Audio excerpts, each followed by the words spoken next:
had this carrot for the health episode, man. Oh, we could have hung it up right here. Yeah, we could have had it hanging out. I feel it. All right, how's it going, man? It's going good, dude. We are back for episode 6. Number 6. Time and energy management. We are going to be talking about, now that you have the purpose for your life. How do you manage your time and energy? Yeah, we're going to be talking about just kind of like our experiences with like, what are the best places to like put our time, like, and energy, and like how to manage that and be the most productive, because those are 2 of the most important resources. So. Right. So how you doing today? I'm doing fantastic. It's a high energy day. It's Labor Day. It's Monday. Let's fucking go. Dude, Monday's my favorite day of the week. I'm not gonna lie. Why? It just sets the pace for the rest of the week, and I'm kind of a workaholic, and I just love doing what I'm doing. So, dude, it was funny. Nick Wong actually like tweeted like this morning. He was talking about how his days off are kind of like just boring because he just loves what he does. And I replied, I was like, dude, Monday's my favorite day of the week. Yeah. No, I feel it. Like, even though I have a side hustle right now, like, there's not a day of the week where I'm just like, fuck, I don't want to be doing this. Mm-hmm. And real quick, before we get into this was an amazing thing that I heard on a podcast the other day. Okay. When you enter the start of your day, you have 2 choices. You can look at it as an opportunity or as an obligation. Thanks. And as long as you just make the right decision, you're going to be happy every day for the rest of your life. Oh yeah, man. Every day is a great opportunity to learn things, to meet new people, to just have positive experiences. That's the way I see it, at least. I'm excited when I wake up in the morning. Hell yeah. Even when I'm tired. I mean, I'm tired today, man, but like, I'm psyched. I'm ready for this podcast. We should just jump into it. Let's fucking go. What's the first question? So the first question is, why is time/energy management important? And so just like touch on both of them and why they're important. Well, I think they go like pretty hand in hand. Yeah. Because if you're spending time, you're spending energy. Facts. And if you're spending energy, you're spending time. Yeah. But neither one of those is infinite. Yeah.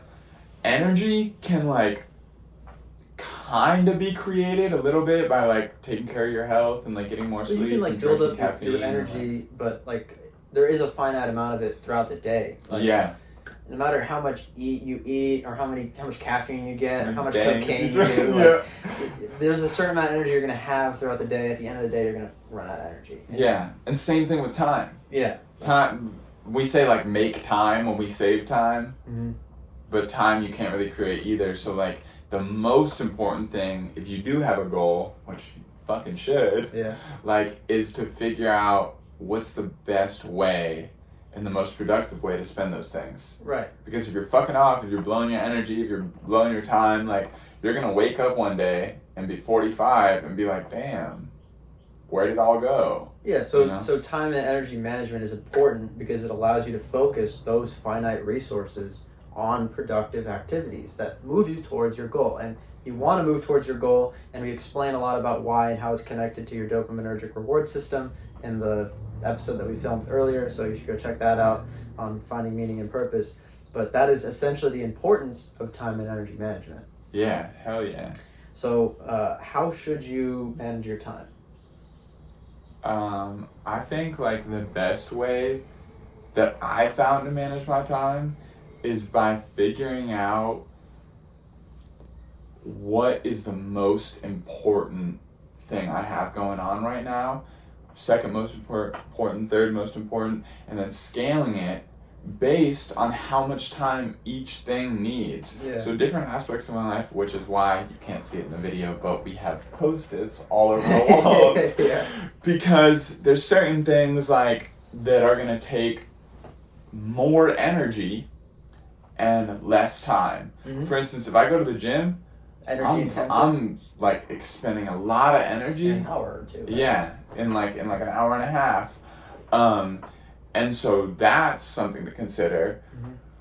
But say I spend 4 hours doing computer work and sending out emails, I'm not really spending a lot of energy. Like, I'm going to be tired of looking at a screen after a little while, but I'm spending a lot of time. You know what's funny though is that the whole energy thing is also a really emotional thing. Emotions are energy taxing. So honestly, going to the gym sometimes, though you're exerting a lot of actual energy in calorie form, Yeah. you come out of the gym sometimes and you feel great, and you feel like throughout the rest of the day you can just coast on that high that you got from the gym. But then when you sit down and you do 4 hours of computer work, not very calorically intense, but you might just feel real drained afterwards. Yeah. So even though it doesn't seem like it's an energy intense activity, it actually is, because it drains you emotionally. Right.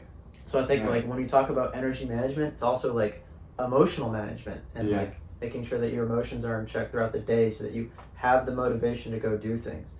And where you're getting your energy from. Like you just said, like you go to the gym, you get that like awesome energy to like go and be productive and like kill shit after. And now that 1 hour, maybe 2 hours, like say you shower and eat breakfast after, those 2 hours that you spent are now going to make your time for the rest of the day that much more valuable. Right. Because you're not waking up like, fuck, another day, like I'm tired, you know, like you've sacrificed those 2 hours out of the 24 that you have in a day. And now the other, hopefully not 22 because you should be sleeping, but the other, you know, couple of hours you have are going to be so much more productive. Because you have that energy. And I like what you were saying earlier about scheduling your priorities. Like that's the first thing you should go about in your time management as well as your energy management. So you got to consider both time and the energy that each activity is going to take, and then figure out, okay, what are your top priorities in the moment? Right. And don't just think about, okay, what activities are like urgent right now. I think a lot of people ignore activities that increase your production capacity. Yeah. So like there's productive activities, and then there's productionability activities. So like some activities actually get things done like in the moment and moving towards your goal like tangibly. Then there's other activities that seem to be overlooked that build on your ability to be productive. Yeah. So those things are like going to the gym, or reading, or learning new skills, or eating. Eating. So like those things build your ability to be productive, and you shouldn't overlook those activities, even though they're not like urgent, high priority ones. Yeah, and I'm guilty of that too. Like especially as like a workaholic, because I'm like, well, these are all the things that are going to immediately contribute towards my goal. Right. But I've many of times run myself into a hole where like I'm just trying to cross off the to-do list, you know, like, okay, we're done, okay, we're done, okay, we're done. And damn, boy, my cat's going crazy. I'm going to close the door really quick. Yeah. But, you know, I'm going to close that one too, real quick. Yeah. We're having an intermission.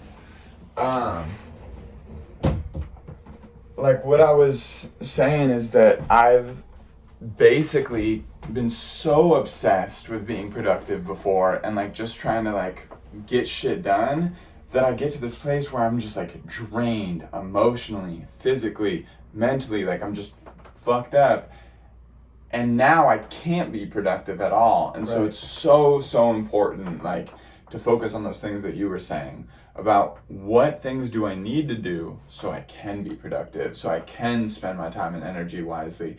You can't even think about the shit that we're talking about if you're just like to do this, you know, and like it's like those priority like high urgency activities are important to do, but like you're gonna be, like you said, completely burned out and stressed if all day you're just taking care of like urgent activities. You're just gonna get stressed, and you're honestly not gonna get as far as you could as if you compared to when you like step back for a second and think about, okay, what activities can I incorporate that aren't super urgent, but that'll like give me more time or more energy throughout the day, or more ability just in general. Like reading a book, for example, is not an urgent activity, but you might learn something in that book that you can apply to different areas of your life that increases your productivity in all areas of your life.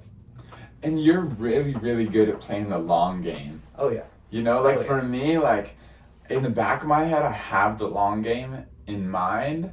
I get so excited, like short term, about stuff I'm doing right now that I forget about the long game. And like that's what it's really about, is that like, okay, don't run myself into the ground this week, but then we're gonna have a productive month. Right. Or like do all the things we need to do, and we're gonna have a productive year. Yeah, so it's you know, like it's like thinking about those urgent activities that move you forward towards your short-term like tangible goals. Also they help you move forward towards your long-term goals too. But then those production creating activities where you get better at doing what you do by doing those activities, yeah, I look at the time frame of like years. I'm like, wow, this is a skill that I'm going to be like developing over the next 6 months to a year, and that's going to increase my ability to do what I want to do for the next 10, 20 years. And so I'm definitely always thinking long term, like, what am I doing now, and how is it going to benefit me in 20 years? And that's how I write songs. I'm really good at writing songs like that. Like half of the time I don't write songs to get produced and mastered and put out. I just write songs because I'm just practicing a skill, you know, that's going to keep me as a polished artist and keep me as somebody who's like growing in art and like making new things, because it's not just about, okay, making the next best song. It's about like, okay, how do I grow? How do I continue to like progress and make great songs for 5, 10, 15, 20 years? Right, and that's like honestly a big reason why I even agreed and started this like podcast, is because initially I saw the opportunity of being able to develop a skill set. Yeah. And I was like, because I don't expect this podcast to blow up overnight. I honestly, I'm not super concerned. Dude, right? Side note, I like looked at it, the Instagram today, and like it says like 30 views per video and like 2 or 5 likes. And like, I'm so much more thrilled on that than anything I see on my main account, because I'm like, this is awesome. Nobody fucking cares. Yeah, it's not a big like concern of mine. I'm just excited. I personally just love the process, and I've noticed tangible differences in my day to day just by doing this and sitting here and talking on camera with you. Like, first of all, I learn a lot from our interactions. I'm able to teach a lot about what I know, which reinforces what I've already learned. And I also just am developing the skill of being able to speak on camera and communicate coherently. And all of that is going to tangibly benefit other areas of my life, in business, with my relationships with other people, whether they're romantic or platonic. Just everywhere in my life, I'm seeing tangible benefits by doing this for this hour and a half or whatever. It's a production ability activity that I'm working on right now. Right. Yeah, and it's a skill that, like you said, is going to be in every aspect of your life.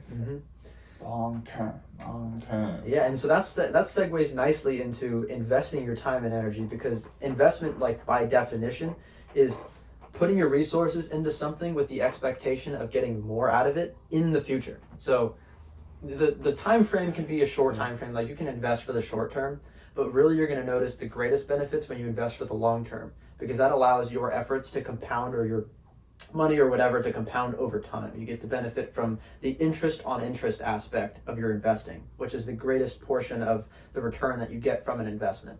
So let's just hop into it. Like, what does it mean to invest your time and energy? We touched on it a little bit, but I'd like to just specifically talk about investing. Yeah, I think like with investing, it has to be like long term. You know, like you said, it could be like a month goal, but that's still like not today or not tomorrow. You know, like it has to be. Everything that I do with music is not about making the next hit. Like we were saying, like what I've told you about social media, like it's cool when a TikTok goes viral. I'm creating all this content to build a story. Right. It's all for the long term, you know, like, and as long as that's the center in my mind, I'm a good investor when it comes to time and energy. Where I lose the ability to invest in myself and make like real valuable investments is when I'm like, okay, how do I get this song to blow up? Like, I want this video to be the one, because there's no like substantial ability for my career if just like, okay, I just get this one piece of success. When I invest my time and energy into something, it needs to be something that I see like over time. Even like my relationships. I would 100%. Not be with Nicole if like I was like, oh, like we won't work out in a year. Yeah, so relationships is a great example. I didn't even think about that. Relationships require tremendous time and energy investment. Yeah. And that's like the backbone of the relationship, is spending time and energy together. Like, and that's, I mean, hopefully that's a long-term investment that you're making. Yeah. If you're putting a lot of time and energy into a short-term relationship, there's definitely benefits that you can get out of it. But compared to what you'll get out of a long-term, committed, valued relationship where there's mutual trust, communication, respect, and you guys both enhance and bring the best out in each other, it's not comparable. Yeah. So, yeah, relationships are a great example of a good place to invest your time and energy. Yeah. And not just romantic relationships, like friendships as well, or professional relationships, also huge assets, because they provide tremendous value to your life through the perspectives that they provide you, because different people have different life experiences, so they'll bring you new perspectives, which allow you to recognize new opportunities in your life. They also can provide you with different resources. Certain people will energize you. Like if you're around certain people, like you're one of the people in my life that I can proudly say you energize me. When I'm with you, I feel more energetic, and I can take that through the rest of my day, and that makes my day more productive. All right. And then I know with other people, a lot of the value that I bring through the relationship is I have a nuanced understanding of a lot of different topics. And so I can communicate ideas and knowledge to people that helps them have a better understanding of their world, which allows them to act more effectively in their environment.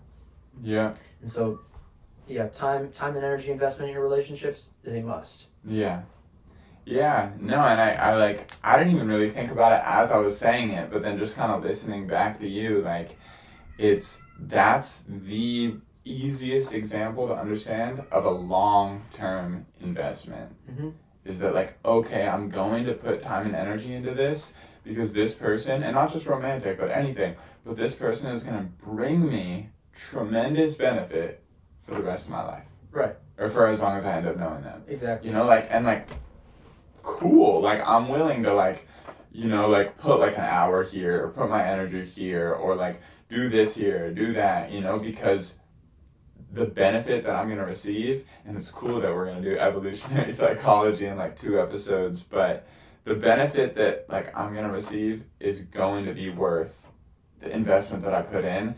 And I think that's like a point that like we should go over real quick is that you just gotta be worth the squeeze. Yeah, exactly. Yeah, I like that. You know, that wherever I decide or you decide or like anyone watching this decides to put their time and energy, it has to be worth it. Right.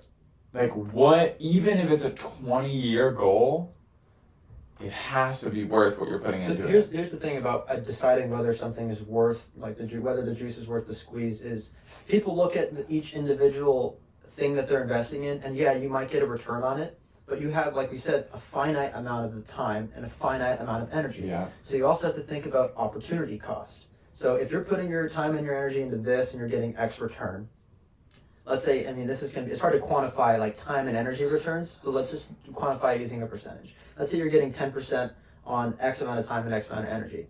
If you can spend that same time and energy, but then get a 20% return, your opportunity cost is 10%. So you're missing out on 10% return because you're putting it into this rather than this. Yeah. And so when you are thinking about where to invest your time and energy, you should think about, okay, what's the opportunity cost of where I'm currently investing it? Could I be investing it in another area that will get me better returns? Right. So it's the same kind of mindset you want to have with all of your assets and all of the different resources you have, especially like money, like where are you putting your money? And we'll talk about that, and I think the next episode is going to be about specifically budgeting and investing money. Yeah. Same concept applies to your time and energy, though. Yeah. Yeah, no, that's like, for me, like, I can see it in, like, social interactions and friends. Yeah. For instance, like, say, like, I spend 10% of my time with, like, this group of friends, and I spend 10% of my time with this group of friends. Both friends make me laugh, both friends make me feel good, but these friends are also business partners. And they're also very valuable to my life, and we also have projects together. Mm-hmm. This is a way better like place to spend my 10%. Right. Because these people are not only like making me feel good and making me laugh and great friends, but they're also people that are going to change my career. Mm-hmm. They're providing you good insight as to how you can maneuver in your world, right? Yeah. They're contributing more than this other group. So you should prioritize where you're getting the best returns. So yeah, prioritizing your investments, just like, I mean, it's the same concept as just prioritizing your time. Where are you spending your time where you're getting the best return? Are you spending your energy where you're getting the most out of the energy that you spend? Yeah. Just maximizing your ROI, your return on investment. Yeah. So this is like a very cold way to think about relationships, but it is the truth. Here's the thing, is that it's only cold because you're verbalizing it. But the fact of the matter is that everybody does it. Yeah. Normal people, everyday people, they're not maybe thinking about it consciously, like, oh, what is the ROI I'm getting on my time and energy where I'm spending it? But they're experiencing the same thing. Like if you're with a group of people, if you're with a group of people and they're like negative and draining and not super enjoyable to be around, you're not going to spend time with them. You'd rather spend time with people who are positive and uplifting. Yeah. The reason is because those negative people who are bringing you down, that's not a good ROI on your time. You're thinking, wow, I could be spending my time doing so many other things that are better for me. Yeah. It's like, that's not a bad thing. It's not a bad thing to be selfish. And when we talk about evolutionary psychology in episode 8, I'll explain why. It's like, it's perfectly natural and okay to think this way. Yeah. And verbalizing it, yes, makes it sound a little bit cold, but the fact of the matter is that's how we operate. Yeah, and that is what's going on in our heads. Mm-hmm. So how do we personally invest our time and energy? Like, so what activities are you investing into, and what return do you expect to get from those activities? I have like 4 things. Go ahead. 4 things. Go ahead. But, so one is working out. Working out, like, best thing I could ever do for my physical body. Right. It keeps it in shape. It gives me a body that I like. Right. So when I look in the mirror, it gives me confidence. And long term, I'm going to be healthy for the rest of my life. Mm-hmm. You know, like my body's going to be in good condition. I want to be able to be 60 and like hike. You know, what's crazy is that the only like empirically identifiable way to not have your IQ decrease over time, because after you turn like 24 or 25, your fluid IQ decreases over time. The only way to mitigate that, like, it's still going to go down, so you're still going to get kind of dumb, but like the only way to actually mitigate that is through physical exercise, and the best physical exercise is weightlifting. So you're actually increasing the longevity of your cognitive ability by exercising. What the fuck? I didn't know that. Another reason to continue to exercise. Yeah. So you're not only increasing your mental ability over time, you're also increasing your lifespan. People who exercise live longer. Right. So you're actually giving yourself more time. So in that investment of your time and energy, you're getting more time, you're getting more energy, you're getting a greater self-esteem, more confidence, brain juice. And more brain juice. So better brain battery, I should say. Yeah. No, definitely. And like, and then the other thing, well, like right now is like my romantic relationship with Nicole. Like the sole reason that like we're together is like mutual respect. Like that goes so far for me, and like there's so many other things. Like we have a loving relationship, we enjoy each other, like we're good friends, like we can live together. If you can live with somebody, like that's pretty good, you know. So, but the mutual respect that like I have for her life and she has for mine, like I'm not a person that has a ton of time to hand out, and like yet like she's able to see that and respect that, and like we still make it work. That's amazing to me. The end goal with that is I have a partner that I could be with for a long, long time. Like, and that's not easy to find, you know? So, like, that's an amazing investment, like, with my time and energy. And it's something that I do struggle with because it's something that I have to think about long term. Yeah. And like I was saying, I get, like, mixed up with the long term stuff. And so it is something that I have to remind myself of sometimes, like, look, this is going to be a valuable part of my life for, like, a long time, you know, and I have to think like in the marathon and not the sprint. Right. It's like growing a plant. Like, you got to take care of the plant for a long period of time. You're not necessarily going to see the fruit all the time. You're going to have to put in energy and effort into something, and you're not going to bear the fruits immediately. Yeah. So, and that's a difficult thing for people to do, especially because we're conditioned, like we talked about in the last episode, to just have these quick hits of dopamine, these quick hits of satisfaction, just instantaneous gratification. So practicing delayed gratification in general in your life is a good habit, I think, and it'll help make you a better investor. Right. Yeah, and then I think like music is like one, like, and that's like fairly like self-explanatory, but like that takes my money, my time, and my energy. The reason why it's worth it to me is because it's something that I love passionately, and that has the possibility to like feed my life with money. Right. And for me to be able to make something of myself off something that I love and that brings good into the world. Cool. I'll dump shit to that all day. It's like a great investment. You know? Like, and so that's a great investment, but that's time, energy, and money. You know? So that like even I had to really think about that because I'm like, okay, I'm gonna be pouring a lot of money into this. So like, is this something that I want to do? And like, I came out with an answer. And the last one is, I would say, like, it's kind of like my social environment. Like my social environment, like the friends I surround myself with is part of it. but also like my spiritual and mental health. Like I'm sure as we brought up before, like I'm in recovery, I'm sober. Right. There's certain things I need to do for that, and that's like go see other sober people and go talk to other sober people and have good friends and don't hang out at like fucking bars and clubs, like, and so that is like the fourth part of my life, and it's pretty big, like it's inclusive. But I would say it includes my social circle too, because nobody is sane without a social circle. Well, also, you're going to become like the people in your social circle. Yeah. Like, it's a trope that you're going to become like the 5 closest people to you, and that's very true.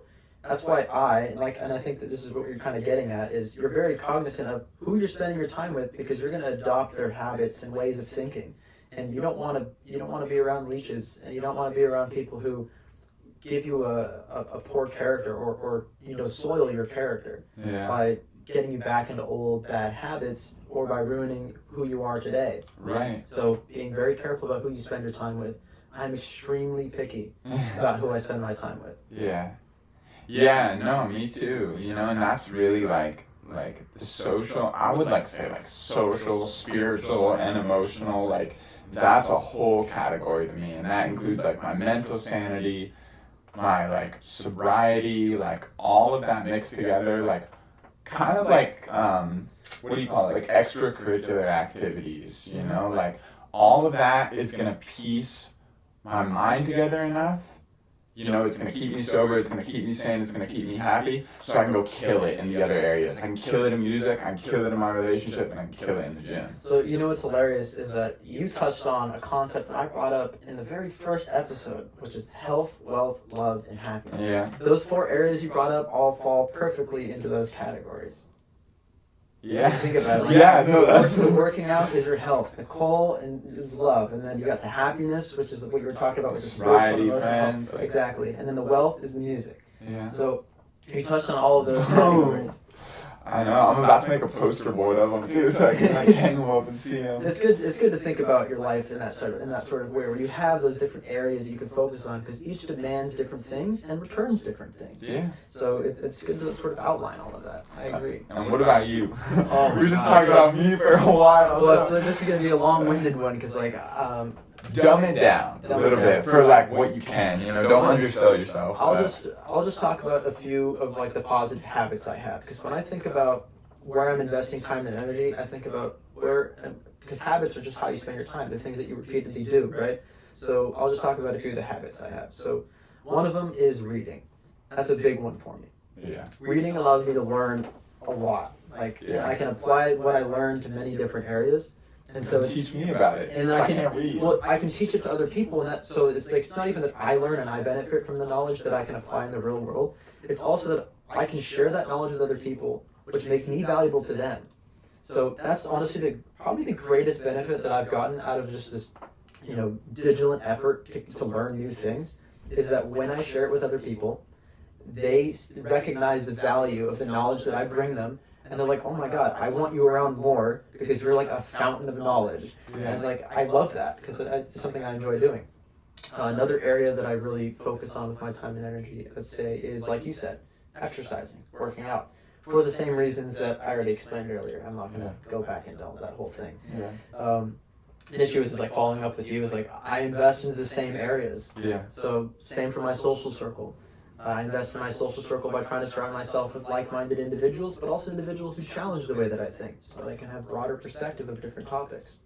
Dude, and that's like, I'm gonna interrupt you real quick. Go ahead. I was gonna say I want you to interrupt me a little bit. You made a great point with like people who challenge your thoughts, because that's something that's very, very apparent in me and Nicole's relationship. I'm a logical, like, if it doesn't benefit me, what the fuck is it doing in my life? Like, I struggle with compassion, like, I struggle with empathy, like, at least in some ways that people don't. Not that it's a bad thing, but some people are just more compassionate and empathetic. Nicole is a very emotional, very compassionate, very empathetic person. Right. And, like, I struggle, but, like, I love it because it's something that I don't understand. Right. And there's so much for me to, like, be challenged about that. She's like, oh, like, I love this, and like, I should care about this, and like, and I'm like, I struggle, but it's so good for me to be around that. Because if I'm around just a bunch of other businessmen, like, me and you get along, you know, like. Yeah, you're not like challenging yourself that much, and I think it's important. And it might not seem like it, but I am profoundly aware of my own ignorance. That's why I go out and read so much. That's the clip right there. I'm very aware of how much I don't know, and so I try to actively go out and learn more. And the reason I try to do that is because I recognize there's so much I don't understand. And so by surrounding myself with people who, yes, we think along similar lines, because you got to be around people who you agree with and get along with, otherwise you're not going to get much done.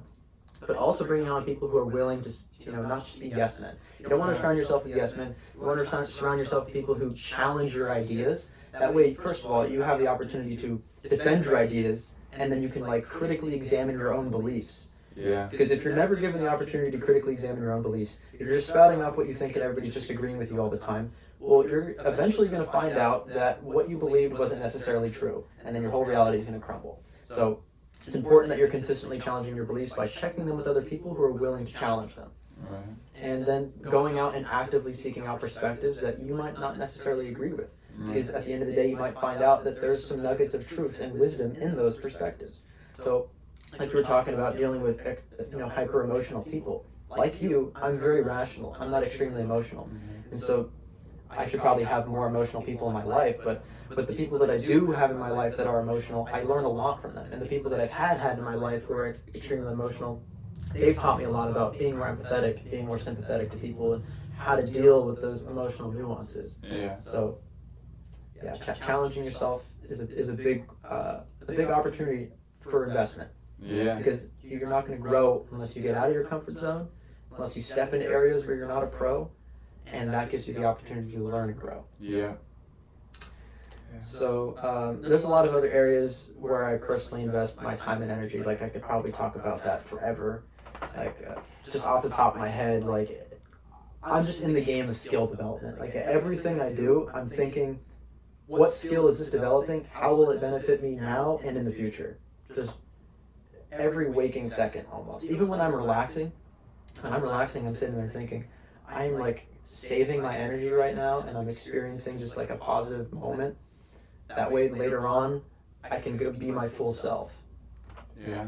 So, yeah, I could talk about it forever, so. No, and like, I think like we nailed it, like I think that like investing time and energy and managing time and energy, I mean like at its core, like really simplified, like once you have that goal, once you have the thing that you want to achieve, gotta figure out where you're getting the value. You gotta be selfish. Like, so I don't believe that selfish has a bad connotation to it. Like too much selfishness might, but like be selfish. Understand like what you're getting from everywhere in your life that you're spending time and energy. Well, the best way to be selfish is to try to find mutual interest and mutual benefit. So like you're being selfish because you're seeking your own interests, but a lot of people have like interests. You're going to find people in the world who have similar goals, aspirations, at least like along the similar dimensions, like maybe not specifically, but in general. If you can align yourself with them, you're both moving in a similar direction, so your self-interests are interconnected, which means that when you're doing activities that are for your own benefit, it also benefits the other person. So that way you can build powerful relationships by being selfish, because you're not even really being selfish. You're lifting everybody up around you. Right. That's why it's also important to really strong and thoroughly vet the people around you, to make sure that, yes, you got people who challenge your perspective and might not be on similar life paths to you, but also that you have a group of people who are on a similar life path to you that you can, move forward with and grow and produce with. Right. So be very aware of your social circle. Honestly, I'd say that your social circle is the biggest place that you should be looking at your time and energy investment. Because they're going to have probably the greatest impact on you. And then the second place that you should look, actually I'm kind of backtrack. First place you should look for your time and energy investment is your development of your own character. Yeah. Like your inner game, your inner mindset, your habits that you have alone when you're in private. Then the next place you should look is your social circle and the people around you, because they're mutually they're interdependent with each other. The people around you are going to affect your inner game is going to affect the people around you. So make sure you got both of those in check and that you're investing your time and energy properly in both of those areas. Yeah, and also if you're like, I like that word, inner game. If your inner game is on point, like you're almost automatically gonna end up with people that are good for you. Because if you're a fucking winner, you wake up every day, like you were saying, you're like, today's an opportunity. Like, I'm gonna go out and win today. Like, I'm gonna kill it. I'm gonna be productive.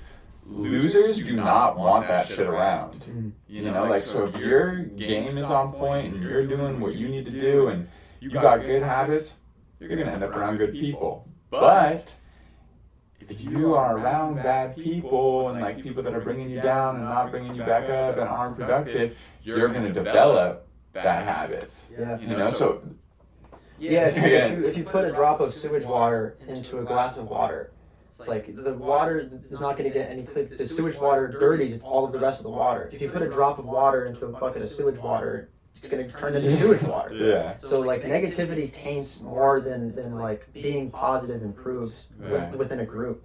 Yeah. So if you're surrounded by negative people, don't expect them to change just because you're changing. Just because you want to learn and grow, more likely than not, it's going to be crabs in a bucket. They're going to see you getting better and improving, and they're going to be like, why are they getting better and improving? No, come back here. Yeah. So just get the hell out of there. Find people who want to help you grow and that you can help grow. Yeah. And learning and teaching is a mutual process. We teach as we learn, right? Or we learn as we teach. Yeah, we learn as we teach. So honestly, I think that's all I got to say about your time and energy investing, unless you have any other points. No, I think like we did a great job at covering it. Any closing thoughts? No, I think we basically put all our cards out on the table there. Yeah. We hit almost everything I wanted to hit that I can think of right now. Yeah. So, next episode is going to be about budgeting your money and investing your money. So we'll probably touch on time and energy there too, because in order to make money, you got to spend time or energy. Yeah. Well, not necessarily. You could have your money working for you, and that's going to be a big point that we touch on in that episode, is being able to put your money somewhere where you're making money from that money without spending any time or energy. Yeah. Which allows you to focus on other activities that you enjoy or that are more productive. Yeah. Sounds good to me. Good episode. Yeah, it was. We'll see you for 7. 7.